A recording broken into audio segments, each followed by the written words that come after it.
السلام علیکم دوستو، حویلی کے راز کا دوسرا پارٹ پیش خدمت ہے۔ وہ دوسرے لمحے اس زخم کو چوس رہا تھا۔ چاندنی میں نویرہ کے جسم اور چہرے کے دوسرے حصوں میں تیزی سے پھیلتی ہوئی نیلاہٹ رک گئی اور پھر وہ نیلاہٹ کم ہوتی گئی، یہاں تک کہ اس کا رنگ پہلے کی طرح صاف ہو گیا۔ نویرہ کی سانس کی آمد و رفت درست ہونے لگی تھی اور بشکل شخص اس کے قریب بیٹھ گیا۔ وہ نویرہ کے جسم پہ اپنے دونوں ہاتھ پھیر کے اس کا سانس محسوس کر رہا تھا، پھر اس کے ہونٹوں پہ شیطانی مسکراہٹ پھیل گئی۔ اس نے نویرہ کے بے ہوش جسم کو اٹھایا اور ٹوٹی دیوار کے پیچھے پہنچ گیا۔ یہاں بھی لمبی لمبی گھاس پھیلی ہوئی تھی۔ اس نے اسے یہاں آہستگی سے لٹا دیا۔ نویرہ دنیا اور فہم سے بے خبر، اپنی متانے نسوانیت لٹانے سے بے خبر آسمان کے نیچے پڑی تھی۔ اس معصوم کو یہ بھی نہیں پتہ تھا کہ اس کے ساتھ یہ ظلم کس نے کیا۔ نویرہ کی آنکھ کھلی تو دن کا اجالا پھیل چکا تھا۔ چہچہاتے پرندے آسمان پہ پرواز کرتے ہوئے صبح کی آمد کا اعلان کر رہے تھے۔ اس کے حلق میں کانٹے پڑے ہوئے تھے اور پورے جسم میں ایک عجیب سی سنسنی پھیلی ہوئی تھی۔ اس نے تھوک نگلنے کی کوشش کی، لیکن ایسا لگتا تھا جسم کی ساری نمی خشک ہو گئی ہو۔ حلق چرچرا کے رہ گیا، اس کے منہ سے کرہا نکل گئی۔ اسے اپنی اس حالت پہ سخت حیرت ہوئی اور وہ کونیوں کا سہارا لے کے بیٹھ گئی۔ اسے بیٹھتے ہوئے عجیب سا احساس ہوا۔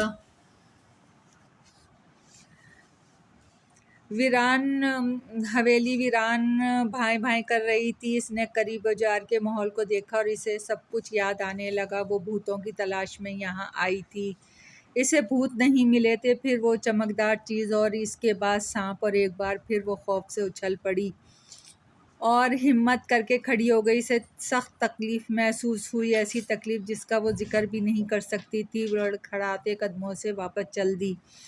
تھوڑی دیر کے بعد وہ اس کمرے میں داخل ہوئی جہاں دوسری لڑکیاں اب بھی بے خبر سو رہی تھیں۔ وہ شب خوابی کا لباس اتار کے بستر میں آ لیٹی۔ اس کا سر بری طرح چکرا رہا تھا، حلق میں بدستور کانٹے پڑے ہوئے تھے اور چہرہ زرد ہو رہا تھا۔ اسے دلی رنج تھا۔ وہ کمینہ مرد کون تھا جس نے اس کے ساتھ برا کیا تھا؟ وہ کون تھا؟ اس کے ذہن میں ایک ہی خیال گردش کر رہا تھا اور اس کی آنکھوں سے آنسو ابل رہے تھے۔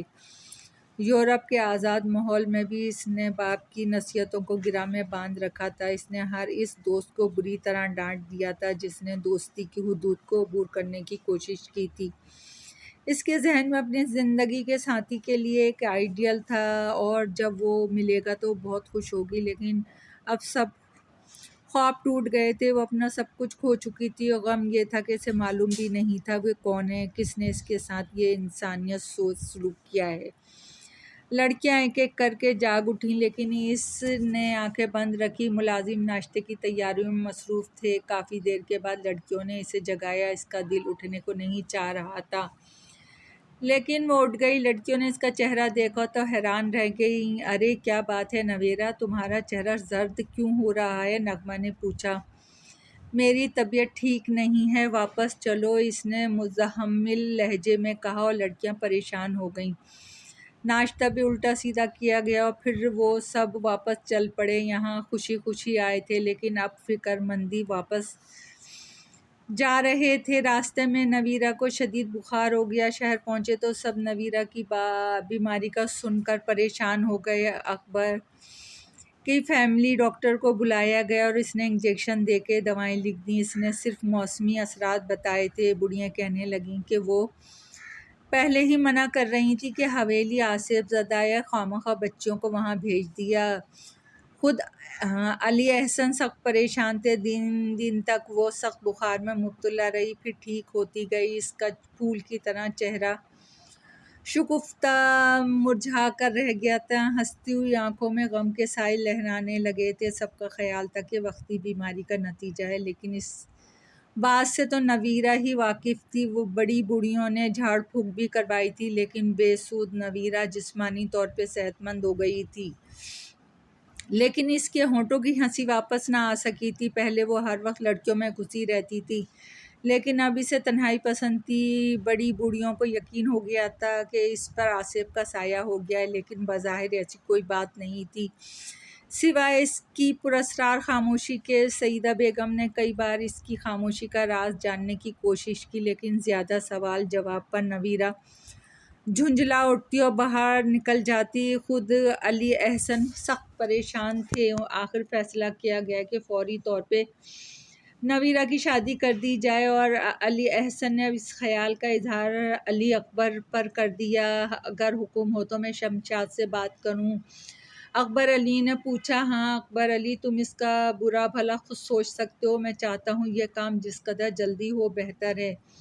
بہتر بھائی جان، فکر نہ کریں، اکبر علی نے کہا، اور پھر اس نے شمشاد سے بات کی۔ شمشاد کی تو دلی خواہش تھی، اس نے منصور سے ذکر کیا۔ منصور بھی اس حسن بے مثال کو دیکھ چکا تھا، اس کے علاوہ ان لوگوں کے خاندانی حالات سے بھی بے حد متاثر تھا، چنانچہ اس نے بھی آمادگی کا اظہار کر دیا۔ اب صرف نویرہ سے پوچھنا باقی تھا، چنانچہ سیدہ خاتون نے یہ فرض براہ راست اپنے ذمے لے لیا۔ انہوں نے نویرہ سے پہلے منصور کے بارے میں گفتگو کی اور اسے بتایا کہ اس کا رشتہ منصور سے کیا جا رہا ہے، اسے کوئی اعتراض تو نہیں ہے۔ نویرہ نے نہ اقرار کیا نہ انکار، ایک ٹھنڈی سانس لے کر اٹھ گئی۔ تمہاری خاموشی کو میں اقرار بھی سمجھ سکتی ہوں بیٹی، اگر تمہیں کوئی اعتراض ہے تو مجھے اس وقت بتا دو، جو چاہیں کریں، ممی میں کچھ نہیں کہہ سکتی، اس نے غم انگیز لہجے میں کہا۔ سیدہ خاتون خاموش ہو گئیں۔ پھر گھر میں شادی کی دھوم دھام شروع ہو گئی۔ سب نویرہ کی خاموشی کو بھول کے اپنی اپنی خوشیوں میں مصروف ہو گئے۔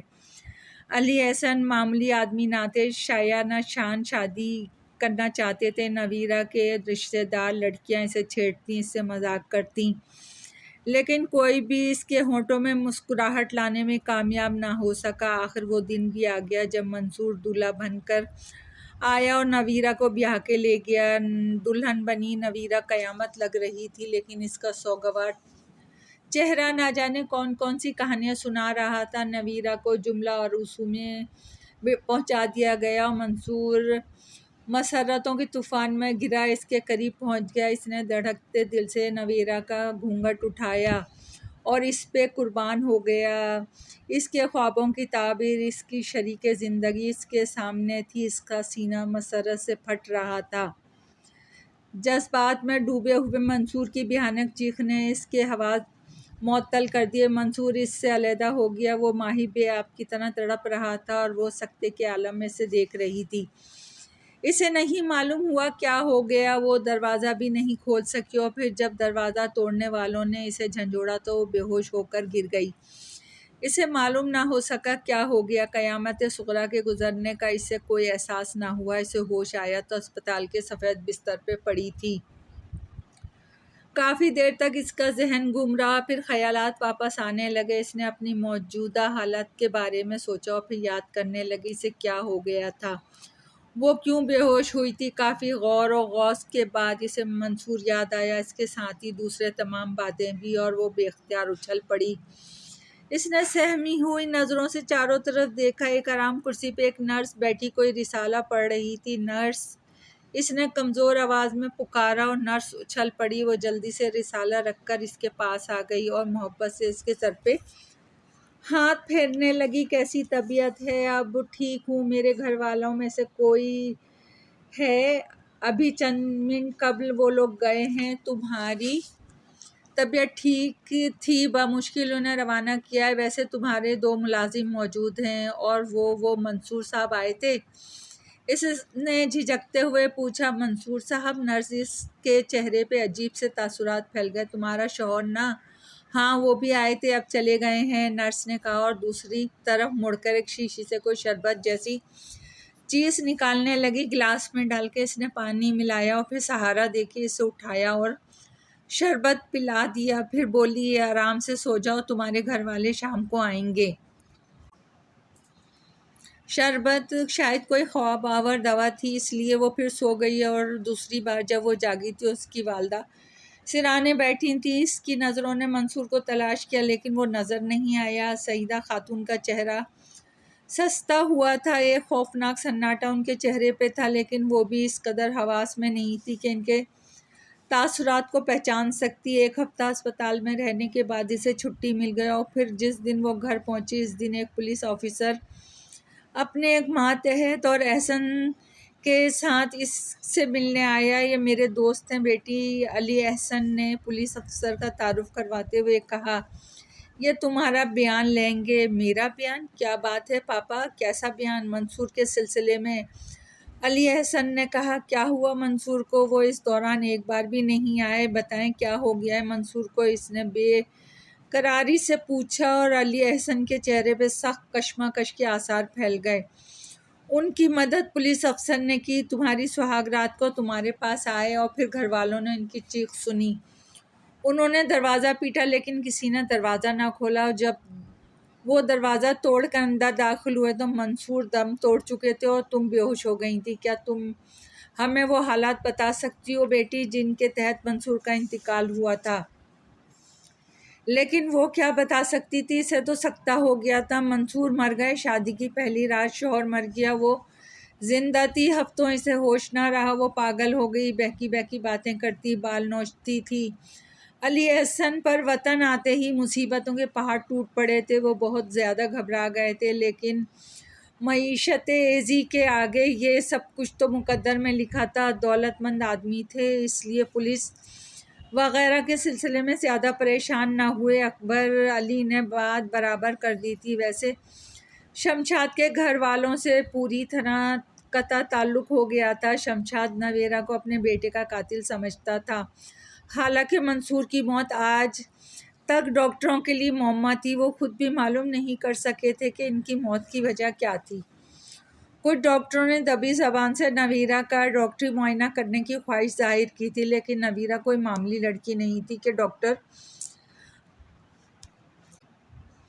اپنی مرضی سے کچھ کرتے۔ شمشاد نے اکبر علی سے پرانے تعلقات کا لحاظ کیا، ورنہ اگر وہ اڑ جاتا تو پھر یہ لوگ بھی مجبور ہو جاتے۔ بہرحال بات ٹل گئی، نویرہ کی زندگی برباد ہو گئی۔